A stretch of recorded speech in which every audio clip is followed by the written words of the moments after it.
Hello there, Anna. Let's have a look. Sorry, yeah, you did send me the other essay beforehand. Missed it. Let's get going though. There is no doubt that being so productive, modern society requires copyright law. I advise my students to avoid using "so productive", okay? Because there's usually a more academic or sophisticated way of saying that. So we could say, there's no doubt that over the previous decades, society has increased its productivity dramatically, okay? Or modern society has improved its productivity dramatically. Although almost everyone agrees, good hedging, about the necessity of these particular rules, there is some dispute about whether they may prevent human beings from being creative. Well, we don't have to say human beings because it's obvious. We could say, well, we couldn't say society because you've used it before. We could say whether they may prevent creativity. Yeah, and that's sufficient. In this essay, I will discuss if copyright creates boundaries for or helps authors in the development of new technologies and masterpieces. Full stop. Okay. Yeah, we don't have to say. I mean, I'm saying full stop is because I just want to avoid using these personal pronouns. Okay, especially as we've already used it when we should have said this essay will discuss. Okay, and it's just a way of depersonalizing it and making it sound a bit more academic. Let's go. Firstly, copyright law is intended to protect authors' rights, thereby fostering their creativity. Or maybe protecting or protecting. I just said protecting. You've used, yeah, fostering is used in other cases. Foster parents, foster new industries. Oh, 1 second. This is largely because if people spend their time and effort on inventions, they may want to protect. Okay, so authors is strictly for books, composers for music, inventors for inventions and products. Okay, so let's see. This is largely because if people spend their time and effort inventing and creating, they may want to be protected by law. Okay, or yeah, they may want to be protected by law and eventually be financially rewarded and become generally recognized. Okay, I would have said be financially rewarded and become recognized. Let's see. Be financially rewarded and recognized. Yeah, or even just financially rewarded would have been sufficient there. For example, the development of a hybrid car engine may not have happened if its originator would not be interested in would not be financially interested in its creation. Thus, creativity is accelerated if authors feel the lawful protection of their activity and gain financial reward and recognition. Okay, or financial reward or recognition. Okay, let's see, or even monetary reward. Nah. Financial reward or recognition. Secondly, the entire society can win if copyright rules are used. Given that international companies cannot use anything that was invented by their commercial rivals and still want to stay competitive. No. Given that international companies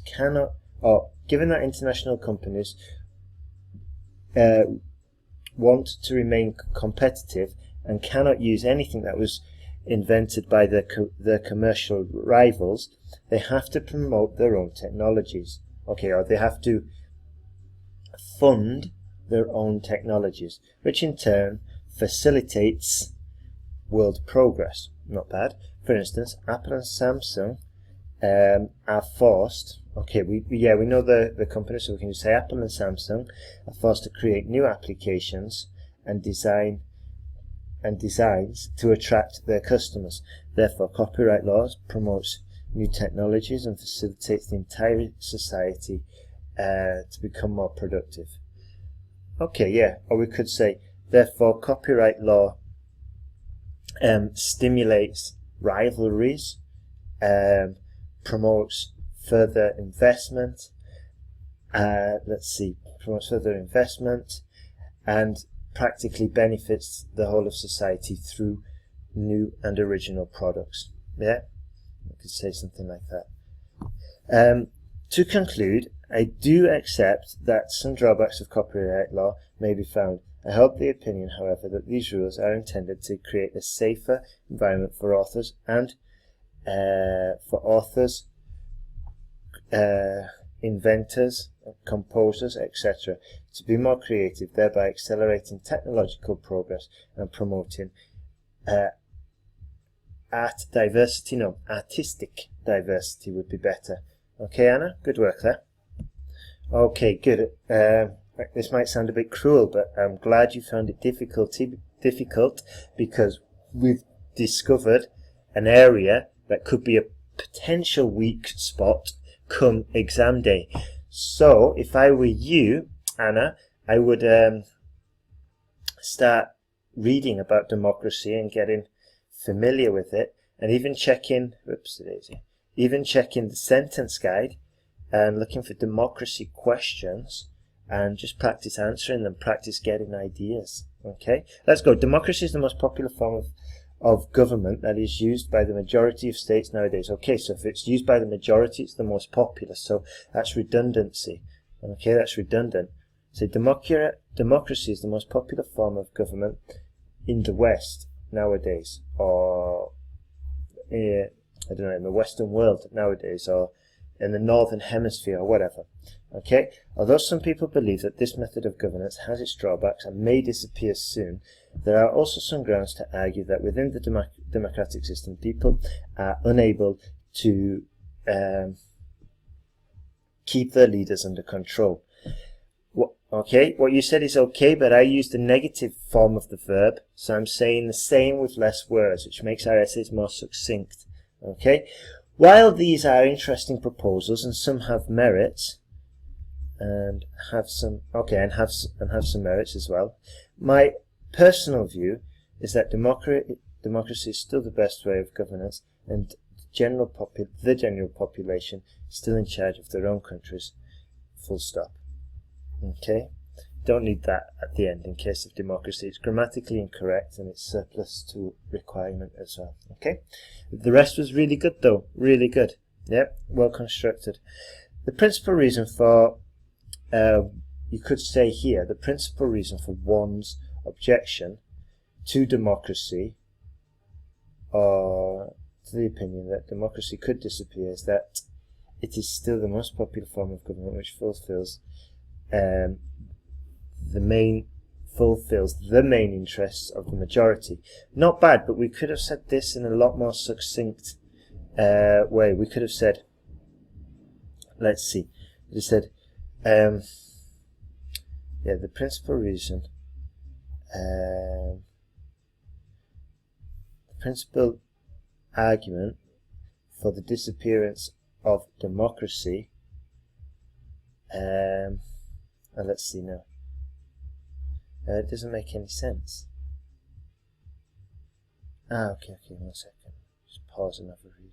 So we could have shortened it a few ways. One way would have been the principal objection to the opinion that democracy, or even better, the let's see, the principal objection to the possibility democracy could disappear is that it is still the most popular form of government, of governing a country. Okay, there's a few different ways you could have shortened that. Send me about 2 or 3 sentences, yeah, and try and make it subject, verb, object. Okay, so what we could have said was the principal objection to democracy's disappearance or reducing importance is it is the most popular method to represent the electorate. Okay, that would be one way of saying it, and using about 10 words less.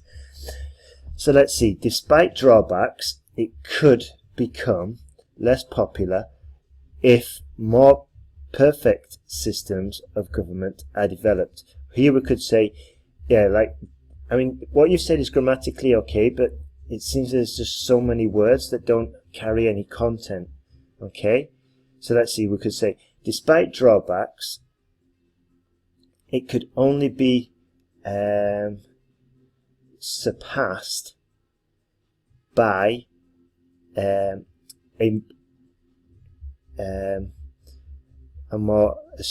could only be surpassed by a superior governmental system, or could only be surpassed if a superior governmental system were developed. Okay, this can be apparent as in the case of democracy, decisions could be made by the majority through the election of the leading minority. Therefore, as an electorate still has a chance to choose its leaders, democracy could stay a valid and the most effective form of government. Okay, so Anna, what you should really do here is just go for a simple argument, okay? Because it's quite difficult. If the grammar's not perfect and you're trying to communicate a complex argument, it's all, you're like shooting yourself in the foot. Yeah, go for a basic argument. I mean, you've got amazing grammatical abilities, yeah, but trying to explain concepts that are already difficult to be explained, yeah, it's just you're going to trip yourself up. So I'd have gone for a more basic argument, okay? And this way you could have squeezed in an example, and then that would have demonstrated your point with more clarity. When it comes to the lack of the control of the government, okay, when it comes to, let's see,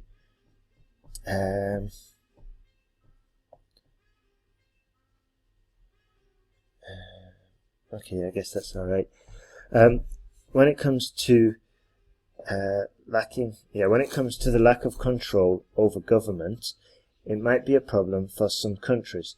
If people are politically inactive and do not read pre-election programs of parties, they are incapable of making wise and informed decisions regarding potential leaders, full stop. For instance, in the case of... No.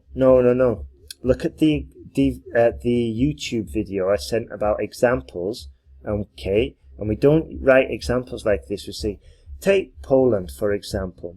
Blah, blah, blah, blah, blah, blah, blah. Okay? And we just make it generic. And we avoid the personal pronouns. So that one needs to be rewritten.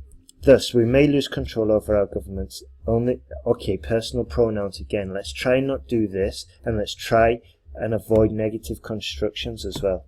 To conclude, I hold the opinion that both democracy and people's control of the government could be under threat. Only in the case of passive behaviour from the electorate. If we participate in the political life of our country, democracy will stay the strongest form of government. Okay, not bad. Okay, but we've got nothing to do about global capital markets here. Okay, so you should have, you should have talked about global capital markets. So that would have been the problem with task response. Okay, Anna. So you're doing well.